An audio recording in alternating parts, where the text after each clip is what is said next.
Today we have a returning guest, BIX WEIR. He's the creator and owner of Road to Ruta Theory. That's roadtoruta.com. Hey, thank you. Very exciting times. Yes, it is. I'm very happy that you're back with us. I wanted to talk about many different topics, but I wanted to start out with Vault 7 and this gigantic leak on how the CIA has been spying on all of us using our devices. What is your take on why they were doing this, why this was leaked? Why do you think all this has happened now? Well, this is near and dear to my heart and the work I've done at the Road to Ruta. And Root A, the name Ruta stands for Root A, which is a computer term. It's the base computer terminology for the financial system. It was invented in the 1960s when they invented electronic assets.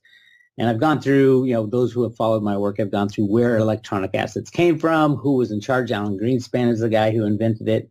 His buddy John Kemeny invented basic computing. And then, the recent revelations that we're being spied on and there's embedded malware and software in every electronic device.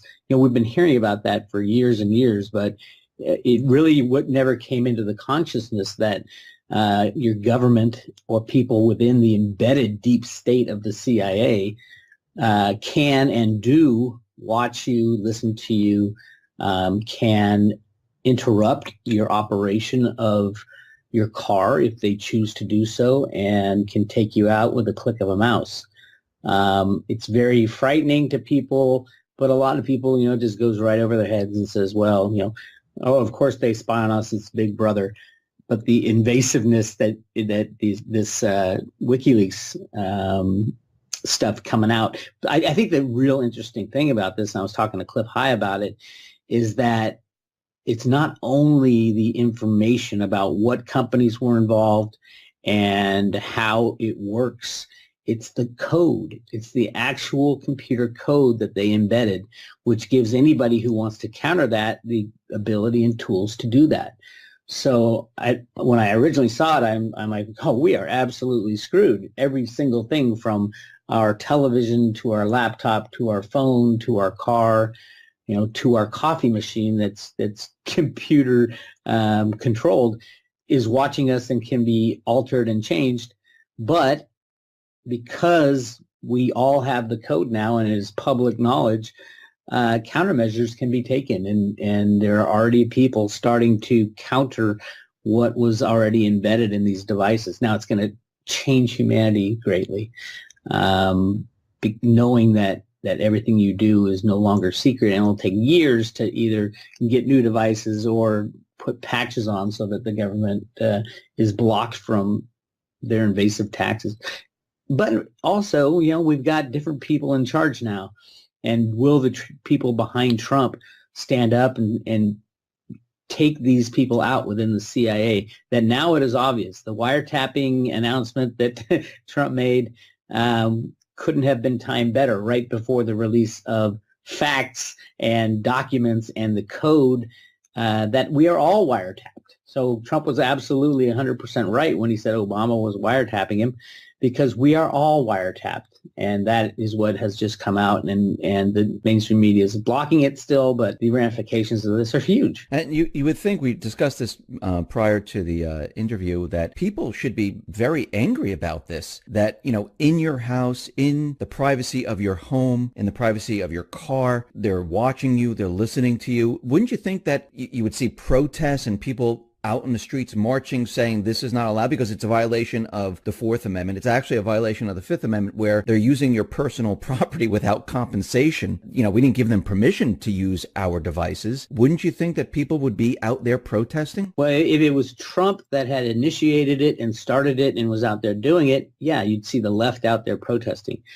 The problem is it looks like, I wouldn't say it's all Obama. Definitely Obama took it to a different level in the evasiveness and going around. They're talking about, did Obama go in and get a FISA court order to do a tap on Trump? This is completely outside of FISA. This is not even going through the legal channels. This is completely criminal behavior. But the distraction is there of, Trump is a bad guy for the left, and they're running it on the news every day. So the battles continue. And it'll be difficult to take out the embedded bad guys, as I call them, the deep state, the part of the deep state that is not on board with changing the way the world works. That, those are the guys who won the battle, the people who want to change America back to something that we understand. So, yeah, it is great that it's being released and it's out in the open now. Hopefully more and more people will open their eyes and stop listening to the mainstream media. It's difficult because the bad guys in the deep state is fighting the alt media, trying to basically silence them with computer algorithms written by Google and YouTube and Twitter to stop the message from spreading. And it's a battle. It's a real battle going on, and we're living through it. When you talk about the wiretapping with Trump, I mean, I saw two things happen. Yes, he's showing that they were wiretapping, but the entire corporate media had Trump and Sessions, colluding with Russia. As soon as he came out with the wiretapping, like that news was like knocked off, and the whole wiretapping news was on there because they were defending Obama, saying, no, he didn't do this. So he had really actually two agendas with this. One, kind of like wag the dog distraction, but actually showing that, yes, they are spying on me. Do you think he actually has proof of this? Well, we have proof in the WikiLeaks documents. I mean, there's proof right there that, yes, he's spying on Obama. Trump. When I say proof, I mean, it sounds like they're asking for documentation, like the FISA documentation that Obama ordered it. Well, that would be legal spying. And whether or not, supposedly there is the first, we do know that the interesting thing is we know that Obama tried to get a FISA request done in June and they wouldn't let him have it. It's very rare that a FISA request is shut down, but this one was shut down. And then apparently he went for another one in October.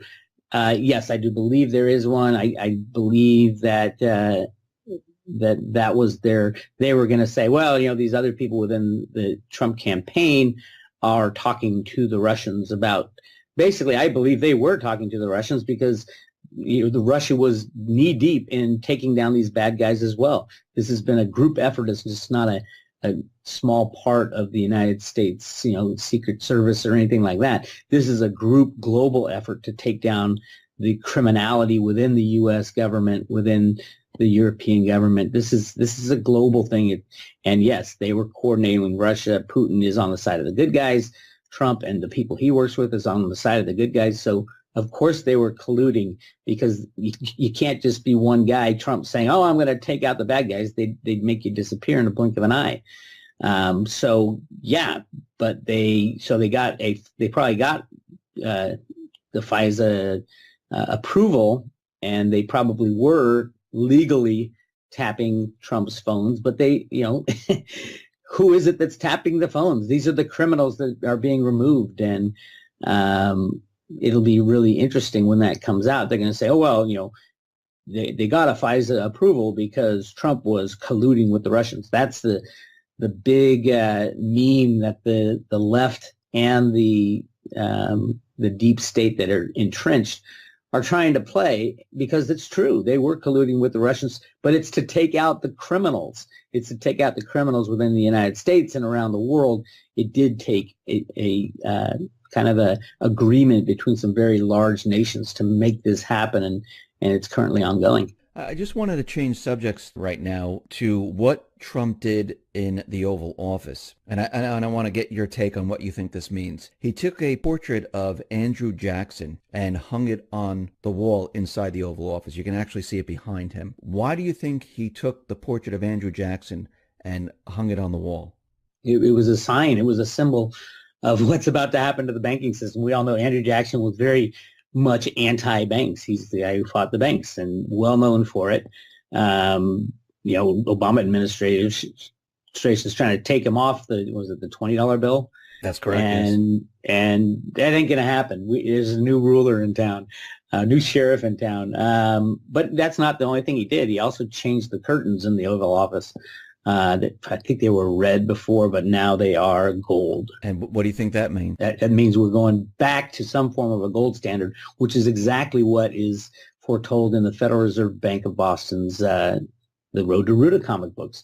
It's all about going back onto a gold standard. It's exactly what it says written in gold on the new $100 bill, that the citizens have the right to overthrow their government if they get out of control. If you look at the new $100 bill, the right side, there's gold writing, there's a gold inkwell. The Congress can take care of this Federal Reserve nightmare with the stroke of a pen. And all they have to do is close down the Federal Reserve.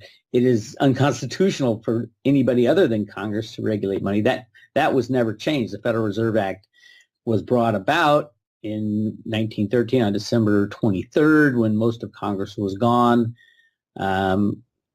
Woodrow Wilson is the president who signed it into law. And everybody asked me, well, Woodrow Wilson he was an anti-banker, though, wasn't he? I said, yes, he was, absolutely. So what is it that the bankers did to get him to flip?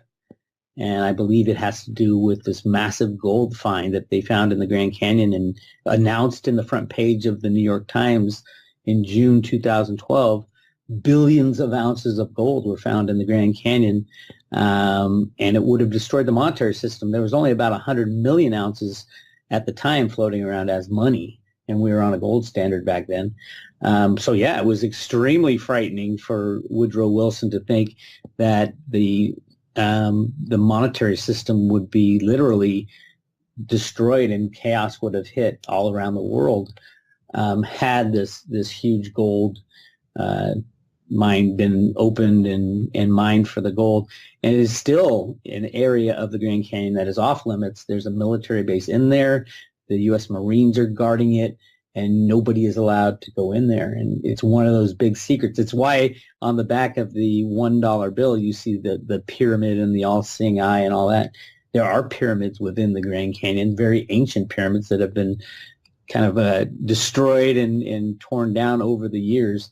But you're not allowed to go there, and nobody's been allowed to go there since it was turned into a national monument, a national park, by Woodrow Wilson back in the 1919 is when the final national park it's a national park it's got turned into, which gives federal government complete control of it, and you're not allowed to go there. And this right in the middle of the United States, one of the most amazing, beautiful areas in the world, and all you're allowed to do is stand on this cliff, on this little shelf, and look at it from miles away.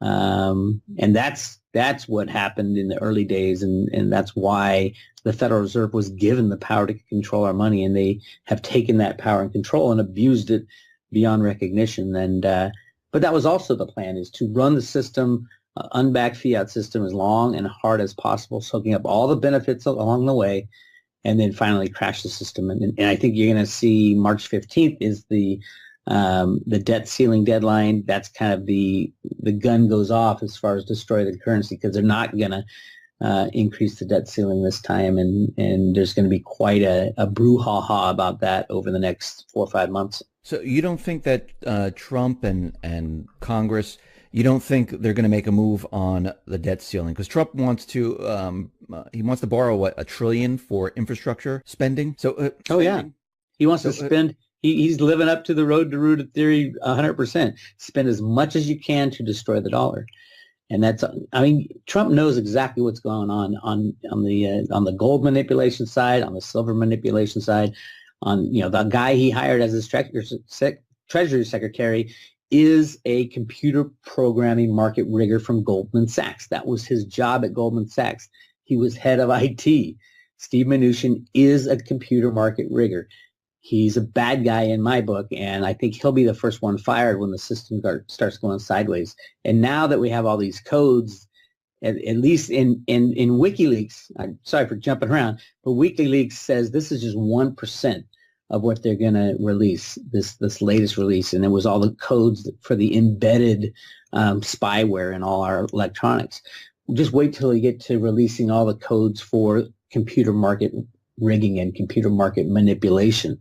Then you're going to see real chaos in the markets, because that's how the unbacked system is controlled, through computers and derivatives invented by Alan Greenspan and this guy Stephen Duveau back in the 60s and 70s. And Stephen Duveau was U.S. military intelligence, went to the Federal Reserve Bank of Boston. and ran the computer market rigging programs for them. And then he went to a company called PSDI, and PSDI was owned by IBM and basically put embedded programs into machinery and devices. I mean, if you want one person to blame for all this embedded stuff in the CIA program over the last 30, 40 years, it's Stephen DeVoe. And now he's a world-renowned expert on project implementation. You know, what's a bigger project to implement than the total control of the monetary system, the electronics of the world, the machines of the world? It's crazy when you go down this rabbit hole. So you're saying that, I just want to get this straight here, that Trump, his whole mission is to bring down the economy. No. No? I'm saying Trump's mission is to remove the deep state bad guys that have controlled us for all these years. And it's not Trump's mission. Trump's just the front guy. They tried to get, a guy who was the salt of the earth, Ron Paul. They tried to get him to be the guy to, be the front guy for this return to a true America. And he just was not strong enough. Trump is strong. He doesn't care what he says. He's like a bull in a china shop. He's the exact opposite of Ron Paul. Yeah. But look what happened. Trump was able to stand it, and he's audacious about it, and the good guys were able to take down the bad guys behind the scenes. Now they're absolutely still embedded, and there's all kinds of booby traps that Obama had laid for the Trump administration. He's going through those now one by one.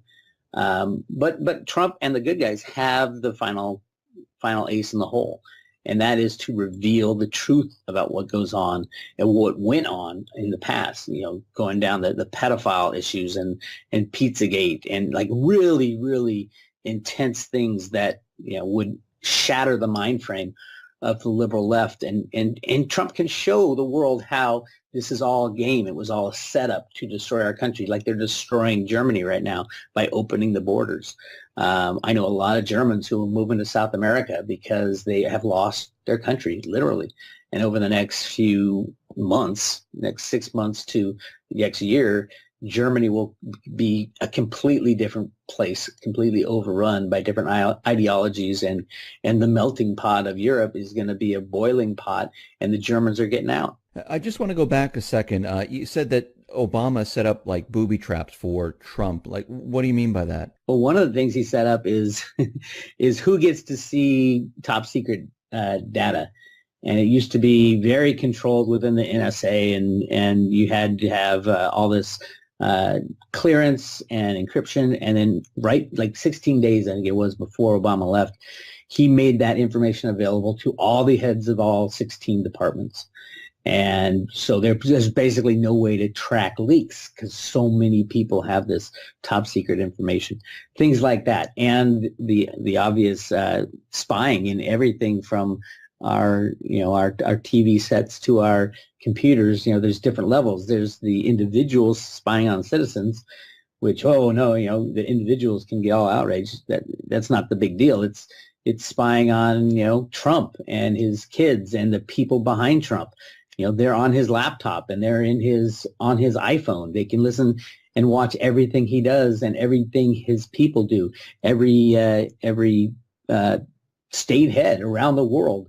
That's how invasive this entire program is. It is global. The head of China, whenever he goes on his cell phone, is going to be listened to by these people within the CIA. It is unbelievable what was just released from WikiLeaks. And the more it sinks in that this isn't just an individual privacy issue, this is a global network of spyware that can literally listen into all of Vladimir Putin's conversations and, or watch him when he's sleeping and things like that. It's amazing how totally encompassing this information is. I guess that's why Russia, China, they were getting rid of computers that were built in America, getting rid of the iPhone, getting rid of Windows operating system, getting rid of all of that, because I guess they figured it out, like, okay, they're spying on us. And it started to get rid of all that stuff. Yeah, but it's really hard to get rid of. Just look at Vladimir Putin's chauffeur, his personal chauffeur, his favorite driver.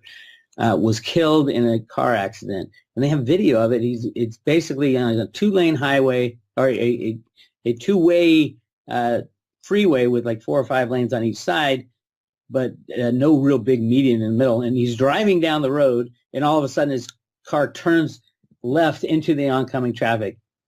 Was that him making a mistake, having a heart attack or something? Or was it a click of the mouse at the CIA taking out Putin's favorite chauffeur as a message? They can do it. This WikiLeaks release says, it's in every automobile, and they can control what's going on in every automobile. It is unbelievable. Our lives have changed. Our understanding of what is happening and what they can do to us. I mean, I look at my car, I go out there, I turn it on.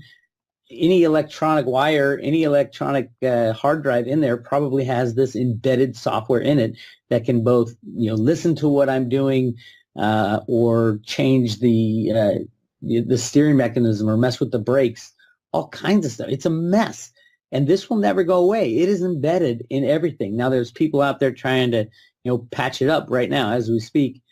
But the world has changed, and now we know about it. So what are we going to do?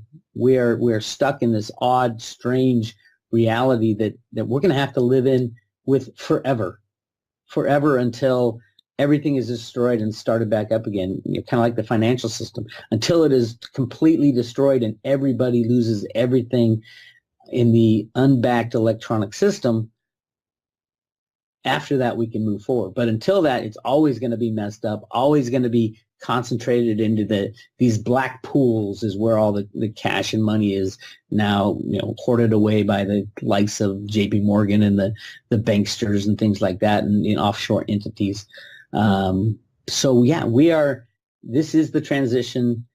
Everything needs to fall apart before we can kind of get back on our feet into something that's livable, at least, and sane. But how long will it take to get rid of all these electronics? So you said bringing down the economy. Is the Fed then trying to bring it down and to blame it on Trump? Because it looks like they're going to be raising rates into this really weak economy. And they did this back in 1937 when inflation was rising, the economy was very weak, and then it brought the economy back down. I mean, are they trying to bring it down? Well, there's you got to take the Fed and kind of parse it out and say, okay, there's embedded bad guys within the Fed. Not a lot, truthfully. It's probably 5 or 6 within the Fed who are in charge of like the dark side, and they're not even allowed to talk to other people within the Fed. But there's thousands and thousands of people within the Fed.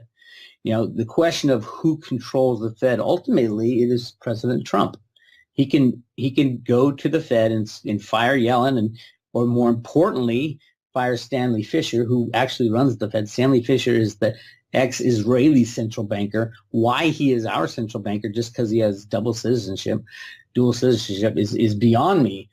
But no, everything's done out of the Treasury and out of the head of the Fed. But yes, they are trying to destroy the system. One way or another, either crash the system like they tried to do in 2008, and we were like 30 minutes away from destroying every electronic asset in the world. Hank Paulson went to Congress, and they worked out a bailout to give him a little time. But since then, the problems have increased in huge multiples of what was before. Now we have sovereign debt problems in Europe, and banks like Citibank and JP Morgan are heavily invested in European derivatives. If the European Union, if one country backs out or backs out of the euro, you can kiss JP Morgan goodbye, Citibank goodbye, which means every single bank in the United States would go, because they're all interconnected, and they all have customers who would lose. If one customer banks or somebody works with Bank of America or JP Morgan, and that bank goes down, all the money that the businesses that held their money in those operations would go down as well. And then you'd see every single bank, everything is connected, because they're on a fractional reserve system. People will start running to the bank and withdrawing the money, and they'll find out very soon, within a matter of hours, that the money's not there. So we talked about Trump replacing the curtains with gold, hanging up Andrew Jackson, gold in the Grand Canyon, and then we have China and Russia, who have been buying as much gold as they possibly can. And China came out saying that they want to include gold in the special drawing rights in the basket of currencies. Yeah, China's winning the game. China wants to keep the game going. That's why Trump's all, anti-China. It's amazing. You see Obama gets in there and he's very pro-China, anti-Russia. And then and Trump gets in there, he's very anti-China, pro-Russia. China wants to keep the game going because they're winning the game. They want to keep this unbacked system going, but they're prepared. They have a lot of gold, and truthfully, their main focus is going to be Bitcoin. And they've just cleaned up their Bitcoin markets. They've told the three largest exchanges, which is OKCoin, BTCC, and Huobi, that they cannot any longer rehypothecate and fractional reserve their trading, which any market is all fractionally reserved, because these are Bitcoin derivatives that are traded in the markets and not actual Bitcoin transactions on the blockchain. So the three largest exchanges in China have basically shut down any withdrawal of Bitcoin. You can withdraw money, but you can't withdraw Bitcoin. And the price of Bitcoin rose from, I think it was around $800 when this started, to $1,200 now. China has huge plans for Bitcoin because they have a gigantic population that can instantly be wealthy. Every single person in China, if they give, 1 Bitcoin per town and then allow Bitcoin to be, traded freely and central banks printing money to buy Bitcoin at $1 million a Bitcoin, China would be a very well-off nation, and each town within China could distribute the Bitcoin amongst their people. It's very easy to do once you learn how to use Bitcoin. You can put a Bitcoin on your wallet right now and sign up and get some Bitcoin right now, this very minute. And China knows that, and they can completely kind of circumvent the unbacked fiat system and invent something new for their country. And there's been a white paper, supposedly, that Cliff High's seen in Chinese that was circulated with like hundreds of benefits of doing this for the Chinese people. So yeah, that's China's ultimate plan, I think, is some kind of gold backing, but definitely an implementation of a Bitcoin currency protocol. So what's going to happen here in the United States? I mean, China's moving towards Bitcoin. We do have Bitcoin here in the United States, but what happens to the dollar? What happens to the reserve status of the dollar? Is that going to go away? Yeah, with the crashing of the banks, the dollar's gone. Well, not the dollar. Remember, the Federal Reserve note is gone. The Federal Reserve note is not a dollar. The dollar is still defined as, so many grains of silver. From the Federal Reserve Bank of Boston information that I have uncovered, it is clear that they want to go back onto a gold standard and use a lot of this hidden gold within the United States to do that. Everybody, from my friends from GATA, keep saying that there is not all that much gold, and gold is, it's so rare, and it's just 2 Olympic-sized swimming pools. That amount of gold was invented in the 1960s by a guy named Harry Oppenheimer, who owned GMFS, and they did the seminal report, according to Jeffrey Christian, on the gold reserves, and it's a complete lie. And, Harry Oppenheimer was the owner of De Beers Diamonds, the cartel of diamonds, that they do the same thing with De Beers Diamonds. But yeah, there's millions of tons of gold available above ground and below ground. And that amount will, everybody says, well, oh my God, the price of gold will crash. No, it won't. There's trillions and trillions and quadrillions of electronic fiat Federal Reserve notes out there. So gold will be fine. It won't go up as much in purchasing value as silver will. But gold will be fine. It'll actually be great because it is so plentiful. I think it will be part of the monetary system going forward in the United States. And it's clearly what the Federal Reserve Bank documents are saying. So yeah, I think the United States will do all right because we have a constitution. We have kind of rules that we can go back to, especially having Congress regulate the value of money and what we use as money. I think silver will be too valuable to use as money, and Bitcoin will be a great tool to use as money in the United States. And as you can tell, everybody says, "Oh no, they're going to ban Bitcoin because the banks don't like it." Well, actually, they aren't. Name me one law that they've implemented that bans Bitcoin. They're actually supposed to be approving or turning down a Bitcoin ETF. There's 3 on the table right now to be approved. And if even just one of them is approved, you can see the Bitcoin price rocket. I'm not a fan of the Bitcoin ETFs because it's just another Bitcoin. It's another derivative into their system because you don't actually trade Bitcoin. You can own a share. The way ETFs work, you own a share. It's like you don't own, silver in a silver ETF. You own a share, and then it's linked somehow, they like to say, to physical silver. Same thing with the Bitcoin ETF, but it will bring attention to Bitcoin around the world, especially in the United States. It will open up trillions of dollars of potential investment through the electronic system while the electronic system is still going. So yeah, very exciting time for Bitcoin and gold and silver. So when we move to this new gold-backed type of currency. Well, there won't be a gold-backed anything. Okay. That was a problem that was before. It has to be gold redeemable. Okay, so gold that redeemable. there's no backing is necessary because no one's going to trust our monetary leaders after they lose everything in the collapse of the banks.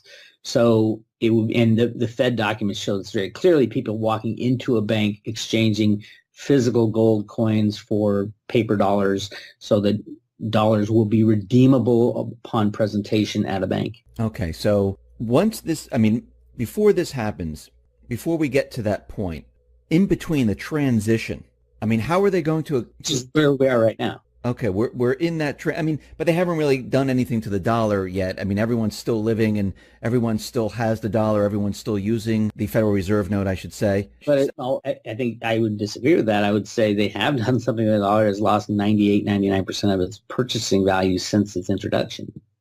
That's all part of the plan. Destroy the dollar, use the dollar as much as possible until it implodes. And we're at that point now. No, I understand that. Like it lost its value. But if I go to my neighbor right now and say, let me see your Federal Reserve notes, he'll probably say, what are you talking about? But they're still using it. They're still taking their Federal Reserve notes. They're still, buying groceries with it. They're still doing stuff with it. When I say the transition, I mean completely moving away from that Federal Reserve note. Right. So the failure of that note. The failure of that note.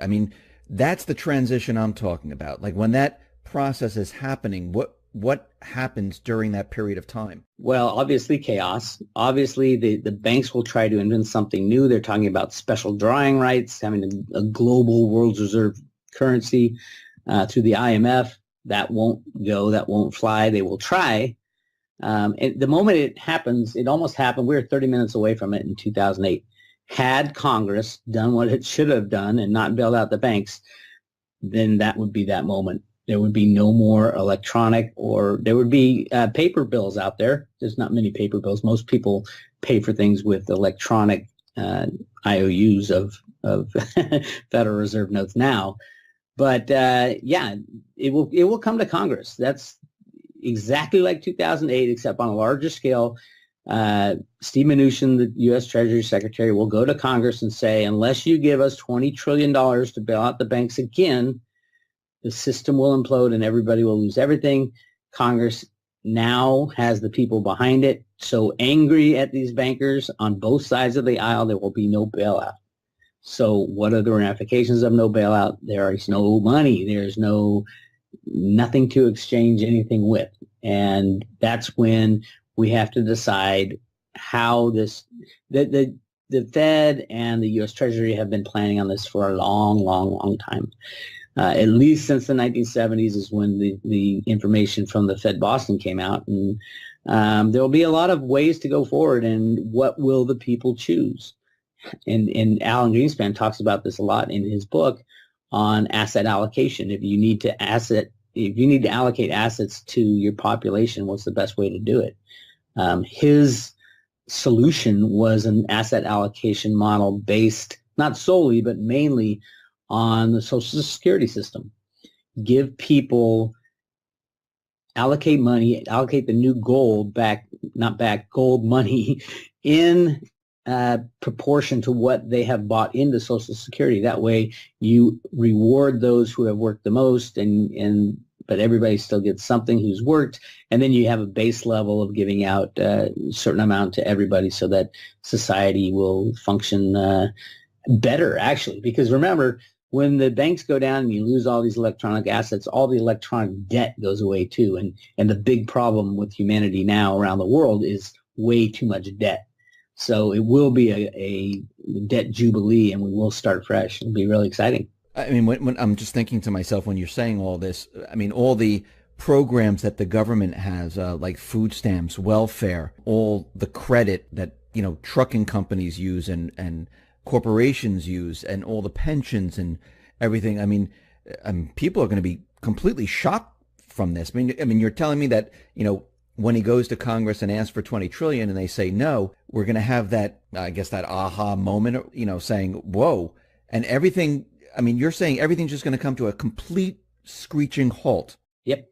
That's exactly it. And the people you mentioned, the people on welfare and all that, they'll be better off than the people who have been, mollycoddled their whole lives. And we've been in such a nanny state, and the rich people they'll be the worst off because they won't know how to survive off nothing. The people on welfare, it's not that big of a jump.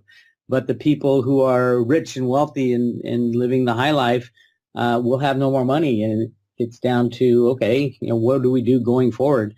They won't have the power and pull anymore either, because everybody will hate these rich people who screwed up our lives. So we'll get down to, we the people, what do we choose going forward?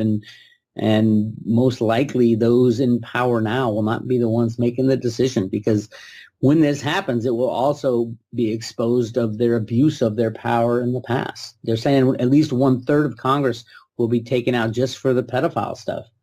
And that's a big chunk of our nation's leadership. But that's what we need. We need a federal government that is not, 35 million people working directly or indirectly for the federal government. That was never the intention. It was supposed to be, state rule, and the federal government's powers are supposed to be limited. That will all go away. And yeah, it's not going to be fun. It's not going to be easy. But would you rather would you rather live in a nanny state that moves towards, socialism and then communism and then crashes and then goes back to capitalism? The cycle is running, and we're right at that point where they were trying to implement socialism, and we all know that doesn't work, and it turns into communism. And then when communism fails, it goes back to chaos. And I think that the Trump people and the people working behind the scenes to take out these bad guys don't want to go through that chaos, don't want to delay this situation any further. They've delayed it long enough. They've been delaying it since the introduction of computer market manipulation in the 1960s and 70s. So yeah, it's not going to be easy. It's not going to be fun, and millions of people will die. And that's the problem with the system and how we go from what we have had for the last 100 years to something new. Everybody's afraid to press that red button to make it happen. But everybody knows that things are getting worse, worse, and worse. So who's going to press the red button? And I don't know. I don't know. It was pressed in 2008, and then we unpressed it with the bailout of the banks.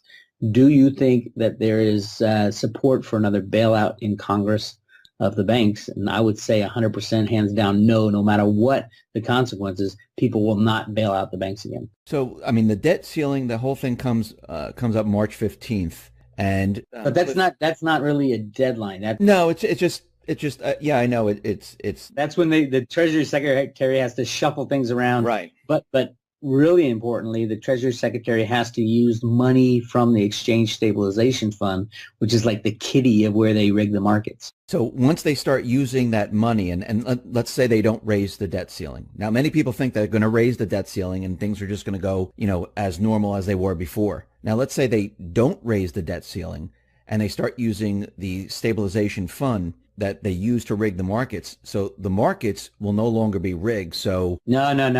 They're rigged. They're rigged. No, I mean, but if they're shifting those funds to keep the government operational. Well, that's one level on a very kind of, everybody can see that level. The reality of market rigging, it's done with computers and derivatives, which does not take money. It does not take funds. It takes electronic IOUs. That's why that market is in the hundreds of quadrillions of dollars, is because it does not take money to rig the markets. It takes a computer in the basement of the U.S. Treasury, and it takes the buy-in from the regulators, which they have.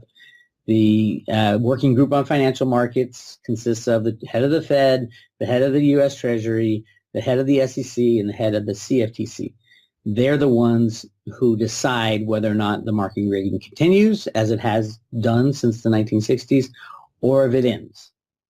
And clearly the East is kicking our butts, knowing what they know about the market rigging, they know about the manipulation. So that's why China wants the system to go forward, because they are winning the battle. When it is not in the best interest of the United States to continue this game, we'll pull the plug, and that's where we are now. I think David Stockman said that we only have up until like the summer or the beginning of the fall to keep the system going with the money that the government has on hand. But that assumes that people are going to pay their taxes this time around.